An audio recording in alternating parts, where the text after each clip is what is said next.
see you all. How are you? All right. What's that? Nice to see you all. Maybe I'll start if you don't mind. Let's go through the next couple of weeks in terms of legislation. Next week, the House is in session this week, but next week we'll be back, and the Republicans are tentatively planning on moving to budget legislation. And as you probably know from the ACA fight, they can do one of these budget vehicles per fiscal year. So the reason the ACA had a sort of closing window was that they were doing it per reconciliation, and that window closed at the end of September. So now they've moved on to what they're calling tax reform, but is really much more ambitious and nefarious than that. So we will probably be in what they call vote-a-rama, which is the all-night inanity. The way we should understand this is that it is the first salvo on what they're trying to do.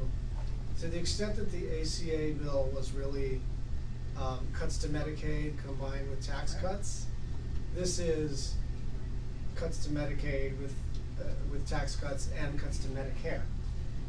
So the way that they're pursuing this is that it's really actually not legislation that gets enacted into law. It actually just governs our own process. So it's a budget resolution, and it instructs the various committees to find savings or revenue of certain amounts.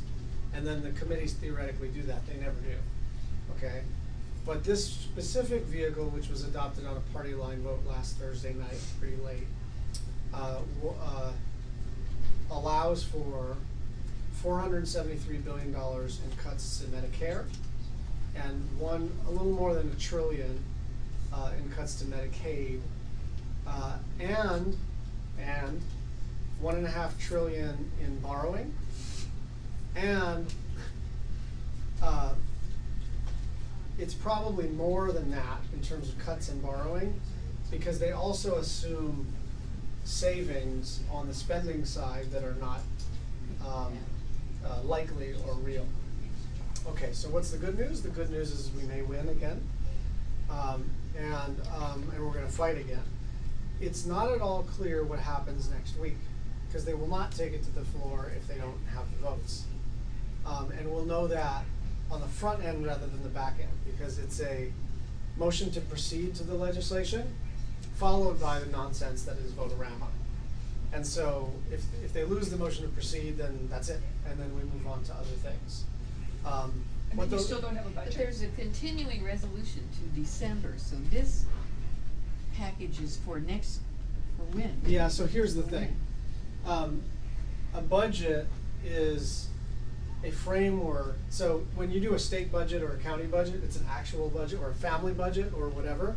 That actually governs revenue and expenses and where you spend money.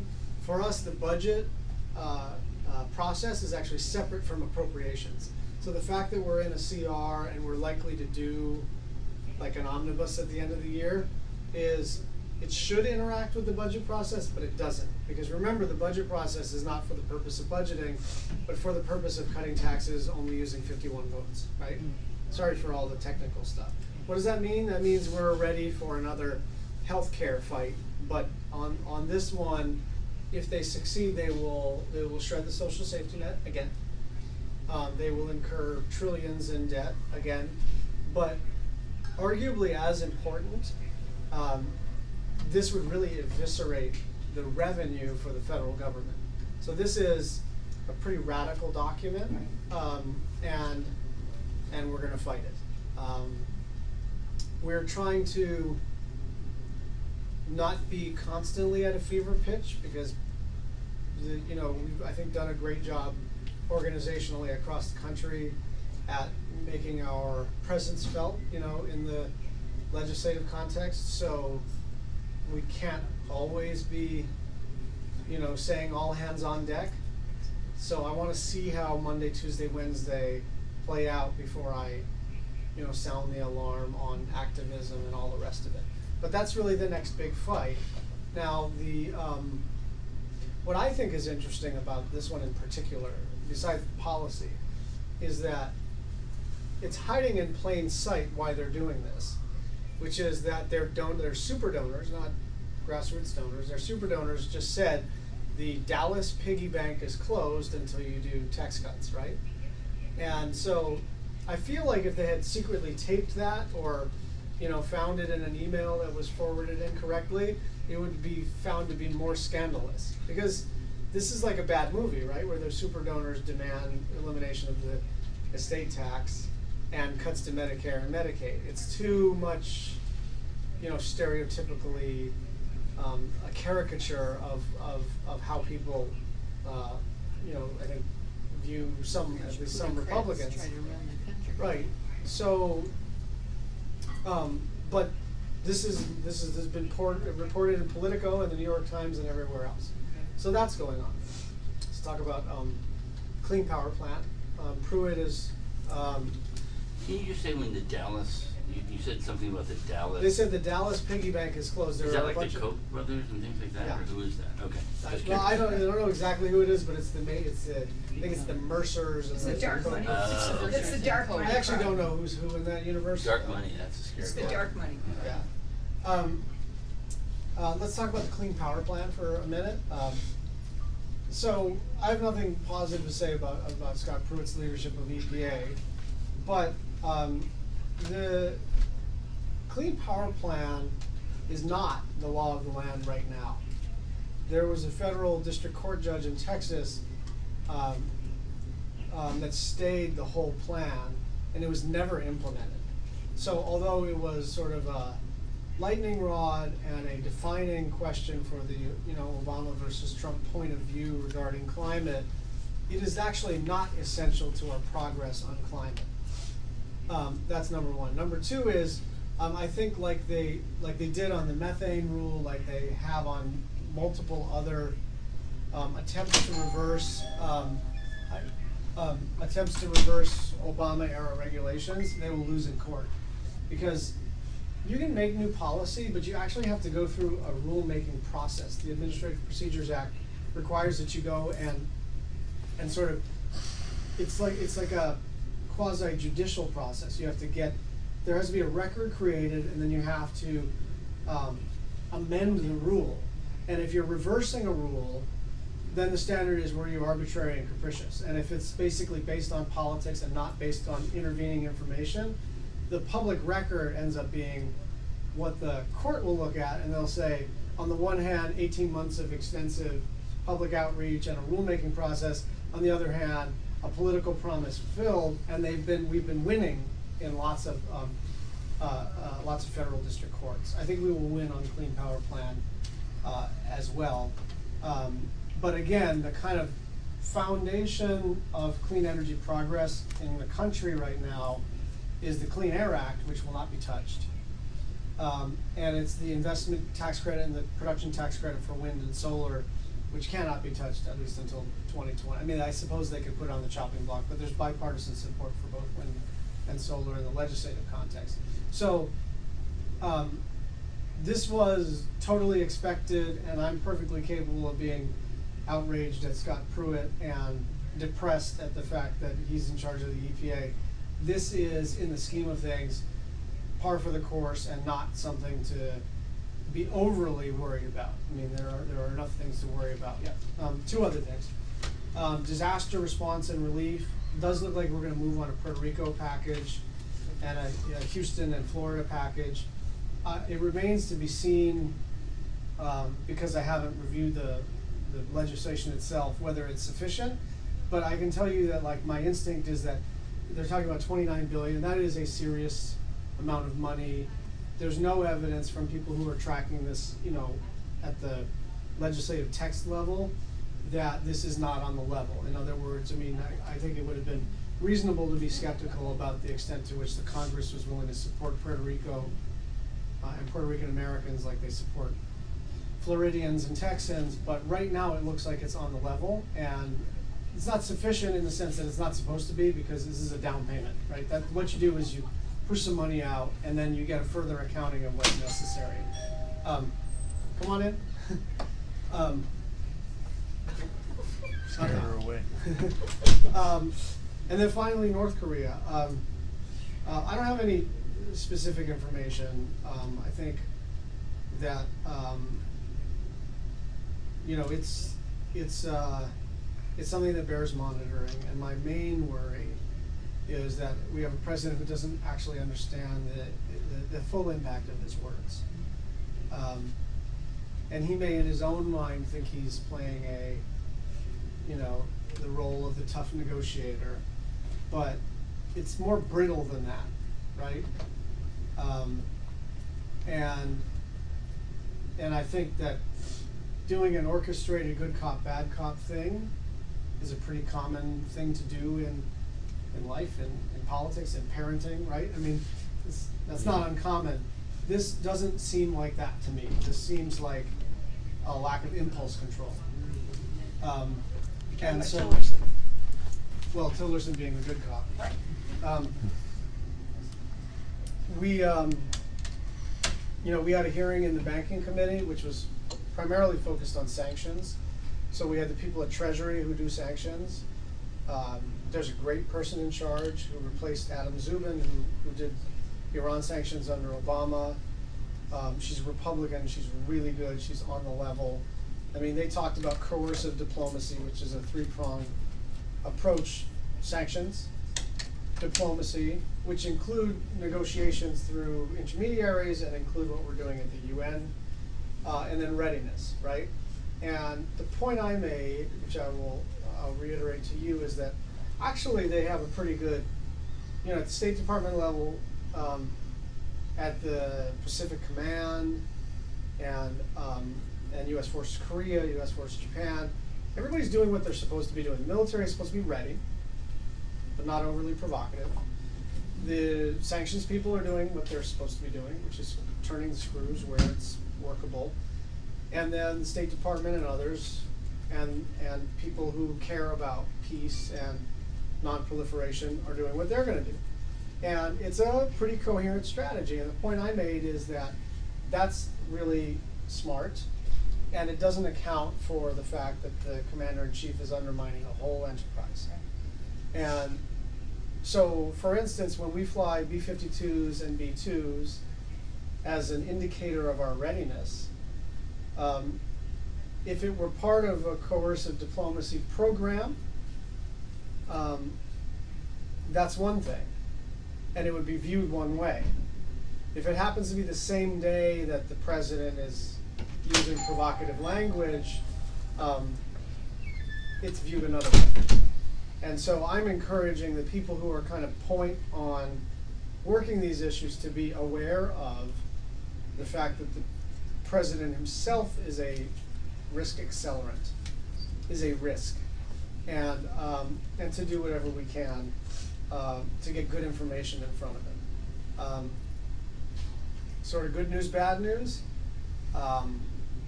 He met with Colin Powell, who I believe is rational about this today. He met with Henry Kissinger. I never thought I'd be relieved to see he was meeting with Henry Kissinger, but I am. He had lunch with Tillerson and Mattis, who are, on the right side of this. He also played golf with Lindsey Graham yesterday, who is, not correct about this. So he's getting as much information as we can. A couple of key dates. Today is the anniversary of the DPRK's political party, and around this time they usually do some kind of provocation. So just to be kind of like emotionally prepared for it, they'll do something. And then the Chinese People's Congress meets, or I think that's what it's called, later this month, and there may or may not be a provocation around that, and the Chinese don't want that embarrassment and that sort of variable. So this is an important 2 or 3 week period when it comes to this issue. This is my chief of staff, Andy Weiner. Hello, everybody. with lunch. Lunch? So I think I'll end there and I can answer any questions. Those are all good things. I guess one of the questions I would have is Senator Corker's articulation of the reality of what the Republicans know, understand about Trump. Does that open a window for you guys? Yeah, I think it does. I mean, I think that the one thing that has changed in terms of the way I view Republicans' willingness to step out is that there will be no moment after which everybody says, listen, I can't do this anymore. Everyone has a different threshold. Everyone has a different set of personal, political, moral calculations, right? And so it's sort of like during the campaign where you go, that's the end of it, right? Right. And it just sort of never is. And so you kind of have to metabolize your outrage about how can these people suffer through this and stay quiet or go along to get along. But I would just say that Bob Corker is really well liked. And one of the things that, just in terms of politics at the legislative level, it's very much a team sport. And your team is your caucus. It's not just Team R or Team D, it's your members. So in other words, there's an old saw about the legislature that the Republicans are your adversary, but the House is your enemy. You know, it's kind of like, it's a real team vibe, right? And you have lunch together twice a week, and the only reason I mention that is that on top of everything else, coming after a colleague is actually as big of a deal as some sort of policy transgression. Right. And it shouldn't be that way, but like they got really sideways when he went after Jeff Sessions. Because they like Jeff Sessions. Not sure why, but I had They means all the Republicans in yeah, the they Senate. personally liked him. Yeah. I mean, I've had a couple of positive interactions with him just at the social level, but I was very I wasn't very close with him at all. But Bob Corker is just really hard not to like. He's a charming guy. He's on the level. He tries, and he's not moderate, right? I mean, so that's the other part of this is that this guy is a real conservative. Like he is objectionable to your views, but so it's different than when Susan Collins says something about Donald Trump. This guy was right there with him on all the stuff that you were angry about, right? Merrick Garland and everything else. But that's why it's even more significant. And that he was close to Trump, and I think that he got to the point where he decided that the only way he could get Trump's attention was through the media, right? And I mean that's very true, right? I don't know if you've seen. So now the Jonathan Martin and Bob Corker tape is out, and Trump tweeted that he was tricked, that Bob Corker was tricked. But at some point, Jonathan Martin says, "We're taping this," and Bob Corker says, "I hope so." So this is going to be, interesting. Go ahead. We're all relieved that Tom Price is gone, especially as a physician. He was an embarrassment. But it's always possible that something worse could come along and be a replacement. Is there a move among the Democrats to help find a Republican that is more suitable? Yes, there is. That tends to be very much rank driven. So you go to the ranking member, the top Democrats on the relevant subject matter committees, and that's how you kind of socialize names. So I don't have any specific knowledge of any names. And I don't have a read on whether, like when Pudzer, remember him, the Carl's Jr. guy went down, and they came up with a pretty good Department of Labor person. And good is relative, right? Good is our side lost, but this guy's not out of his mind, right? Right, that's right. So that's what we're looking for. Which direction they decide to go, or even whether they decide to fill the position, I think remains to be seen. Their challenge too is that, not backfilling Price and Kelly is one thing. If they have one more puka, I would say you have another storyline called, they can't even fill cabinet positions, Right. which is not great. But you're right that Price was, in like a four-way tie for the worst cabinet member. Freak. 5 or 6. Yes. Forgive me if I missed this, but is there any real effort to constrain Trump's war and take back the Senate's traditional war-making role? Yeah, so I think first there are a couple ways you do that. One is through a statute. I talked to Ed Markey yesterday, who authored a bill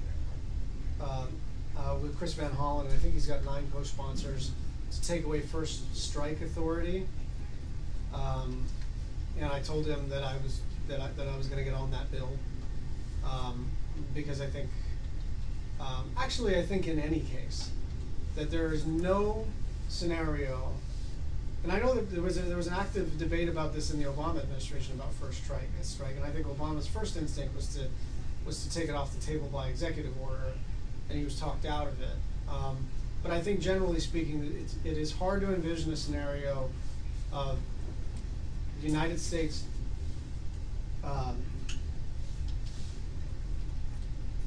launching anything preemptively that is a tactical nuclear weapon. And I think the president has plenty of authority, any president has plenty of authority to defend us. But when it comes to the use of nuclear weapons, it's reasonable to put that to the Congress to vote on it. And it's not something that should be done in the heat of the moment for very obvious reasons. The other part of this is I'm assuming Bob Corker is now going to do oversight. He's the chairman of the Foreign Relations Committee. Yeah. I mean, this is not, he's not a backbencher. He's not chairman of the Health, Education, Labor, and Pensions Committee. He's the chairman of the Foreign Relations Committee, who works really well with Ben Cardin, who I've been talking to, over the weekend. And I think that's the way you constrain the president. It's oversight, and it's statutory framework outside of which he can't act. I also think that you really need to empower the voices of reason within the administration. And I have become deeply pragmatic about the sort of strange bedfellows, right? Where I'm like rooting for Tillerson and Kissinger, right? Right? Yeah, but I mean that's where we are, Yeah. right?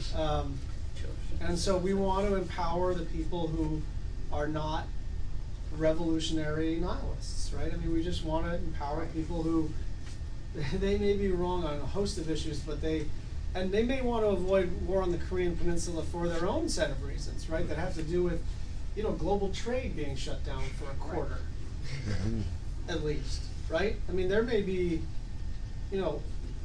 Walmart and Target CEOs trying to influence Gary Cohn to say, you're going to have a collapse in GDP if you do this. And that's not the reason not to do this, right? But as my old friend Neil Abercrombie used to say, people vote for you for their reasons, not your reasons. And so my view is, as long as they get to the right conclusion, I don't care how craven their rationale is. So, but I think job one of the Congress, in addition to preventing this awful tax bill from going through, is to supervise the president. That's always true as a constitutional matter, but it becomes more of a short-term practical concern now.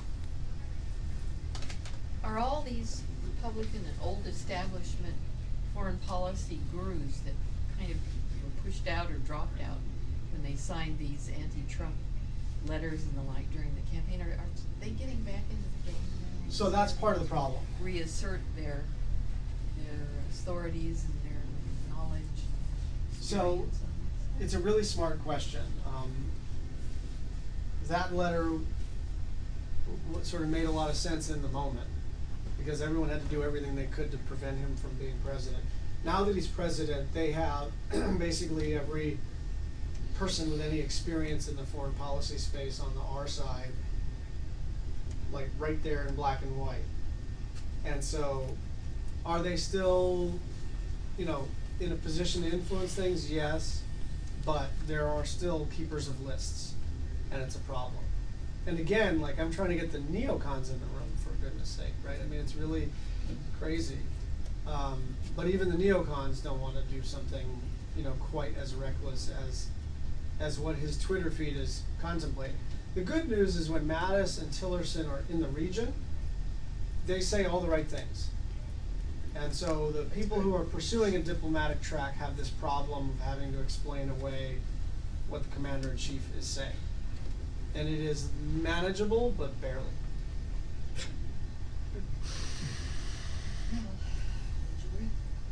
Yeah. This is a silly question. Why isn't Susan Collins, who seems like the most likable person, why isn't she an independent or a Democrat? You know, she's actually conservative. Is she? Yeah, she's conservative. I mean, remember, she voted for lots of conservative 99%. judges, lots of Yeah. conservative Yep. cabinet members, Yep. and I've spent enough time with her. She and I have developed a friendship, and she's like an old school conservative. I mean, my judgment is that she's more conservative than these, whatever you call people who characterize themselves as the most right. I mean, I was just talking to some high school kids about this morning, that sort of the last generation of conservatism, right, was understanding incrementalism has its wisdom, that there are unintended consequences, Right. that institutions should be respected, that even if you've got a good idea, you have to really fully vet how things could go sideways. So it's not conservative to eviscerate Medicare. It's not conservative to do provocative things on the Korean Peninsula without a plan. But now, people who are calling themselves conservative are actually just radicals, right? Yeah. So Disruptors. my kind of conservative is a Lamar Alexander who comes to me and says, hey, you know what, you're so good on climate, where are you on nuclear energy? And I go, okay, let's have a conversation, right? And we can argue about, you know, the advantages and disadvantages of nuclear energy, and then he says, you know, I'm for climate action, but I think wind is overly subsidized. And I go, okay, let's talk about that. And then he says, listen, I'm for federal investment in education, but half of you talk to your teachers and half of the time they feel like they're frustrated by all the compliance and paperwork. Okay, those are conservative and valid points of view, and that's like a good battle of ideas to have. The people who are considered moderate are actually, I think, among the most conservative, because they are the most about preserving the status quo. And this new batch is just purely revolutionary. And then there's some in the middle who are just afraid, right? Who don't actually have too much of a core set of convictions other than they're terrified at who would come to replace them, right? So listen, I want to give you some good news, okay? We're going to go to two things. On climate. The moment we pulled out of Paris, I got on the phone, and a lot of people were on the phone about what do we do. And the good news story when it comes to climate action is that we've been making tons of progress at the state, regional level, and even in the private sector. And that trajectory hasn't changed a bit since we pulled out of Paris. Why? Because it's the Clean Air Act, it's the ITC and the PTC, and it's stuff like what we have in statute locally. It's the regional greenhouse gas initiative called RGGI in the Northeast. It's cap and trade in California. So there became this thing called We're Still In. And the whole point was, Donald Trump may not believe in climate change, but the United States does. And we're taking action. So there are going to be 1,000 or 2,000 people in a pavilion at the next conference of parties in Bonn, Germany. And we're going to make, and it'll be, Bloomberg and Governor Brown and You're going. a Senate delegation, and we're going to go there, Yes. and we'll get more attention than the official American delegation. Yes. And so that is hopeful. Also, all the other countries stayed in the agreement in the wake of our getting out of it. And that was a little surprising and great. And now they're in 5-year increments. There are commitments to make certain clean energy goals. All of the countries are looking at what we were hoping for, which was ratcheting up the ambition of these goals every 5 years. We actually only sent our notice of intent to pull out of the thing because there were two ways to do this. We could have vacated the underlying treaty, which would have been really nuts. But they chose to do a slightly less crazy thing, which was to go through the process, which is like a 3-year wind down.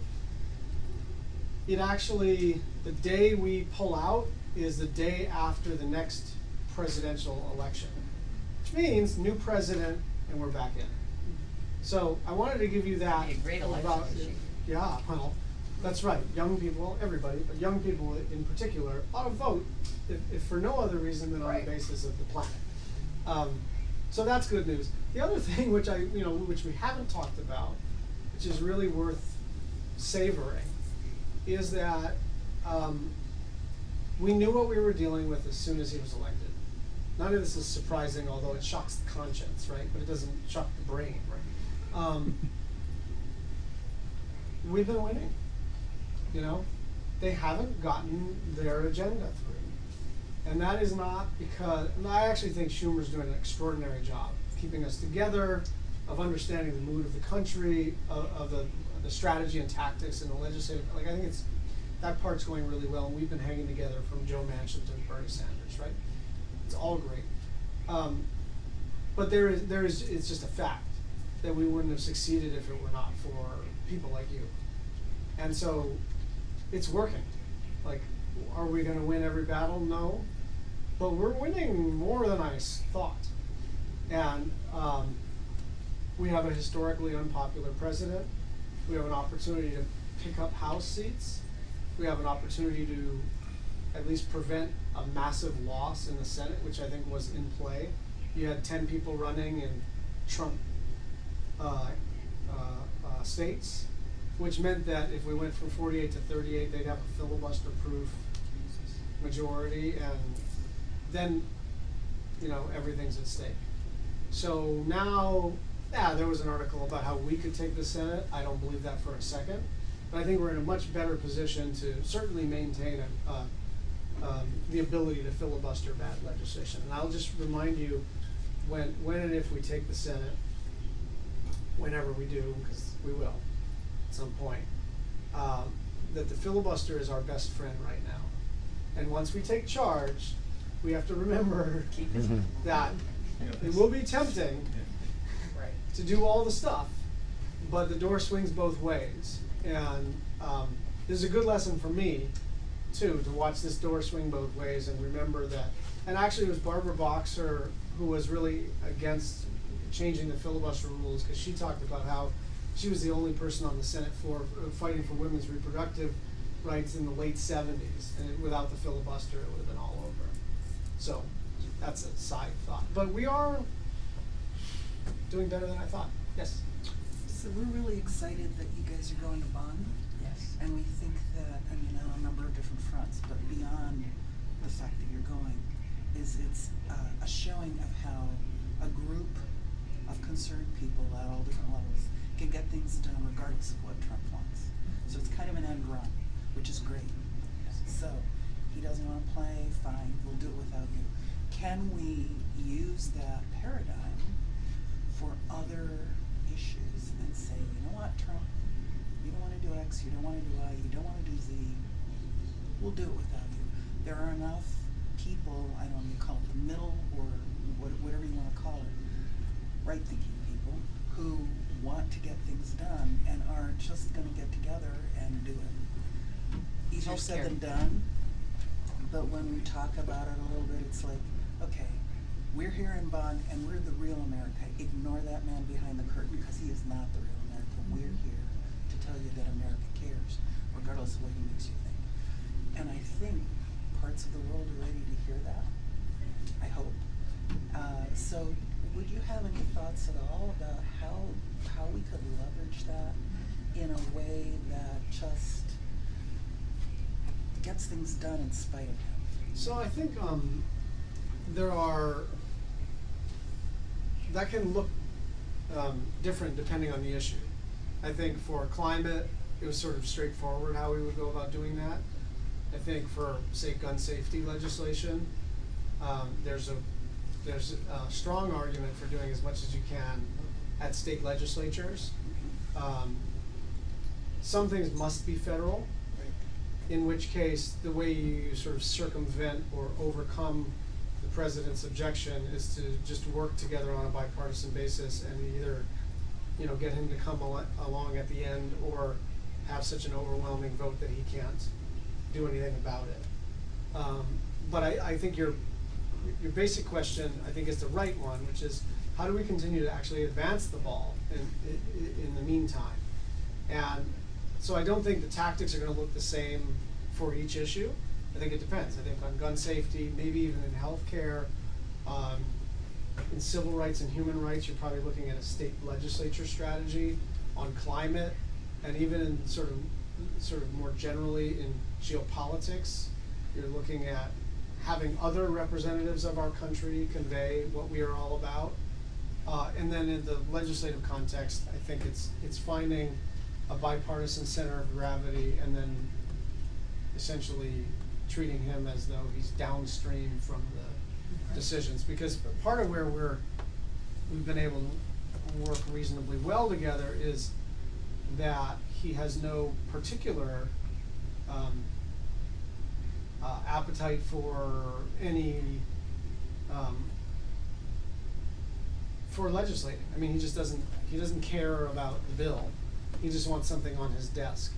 So, you know, he signed a really good bipartisan tsunami preparedness legislation that I authored, and I was fortunately not put in an awkward position of being invited to a signing ceremony.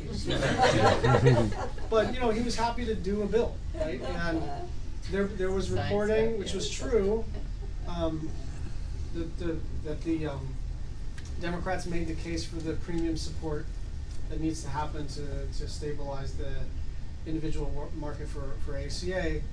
And he, you know, sort of in the moment he listens, right? Because he's not sure that that's a Democratic position. So it sounded good to him, and he said, "Can I call that repeal and replace?"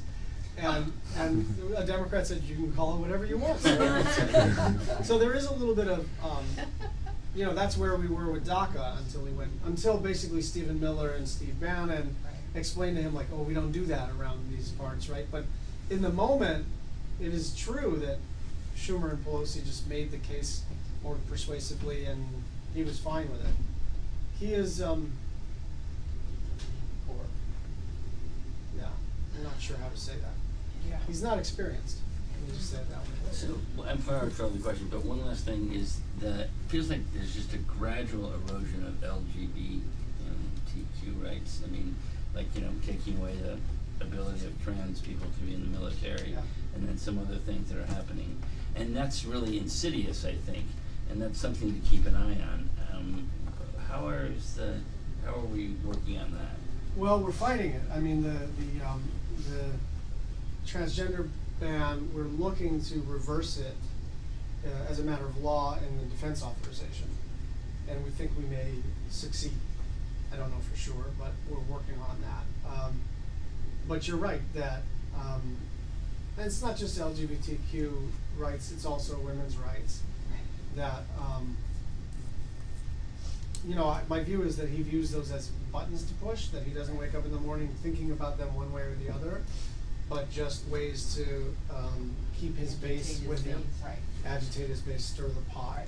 But that doesn't mean, you know, just because he sees them as trivial side issues for the purpose of ginning up or solidifying his base, you know, doesn't make them any less evil and harmful. So we fight them at every turn. We fight them in court, we fight them legislatively, and I mean, the interesting thing about that transgender ban was Richard Shelby, Orrin Hatch, John McCain. I mean, listen, McCain, probably I would have expected that, although I wouldn't have been as shocked if he didn't say anything.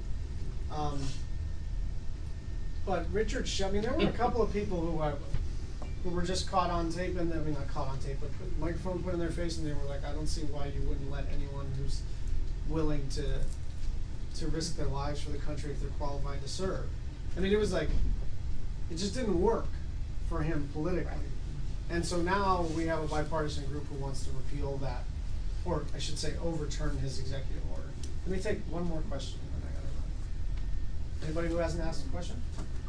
We just want to thank you for Yes. continuing to take the Thank lead. you. on the Yes. center of gravity. It's my honor. next time. Excellent, thank you, Senator. Thank you, Senator.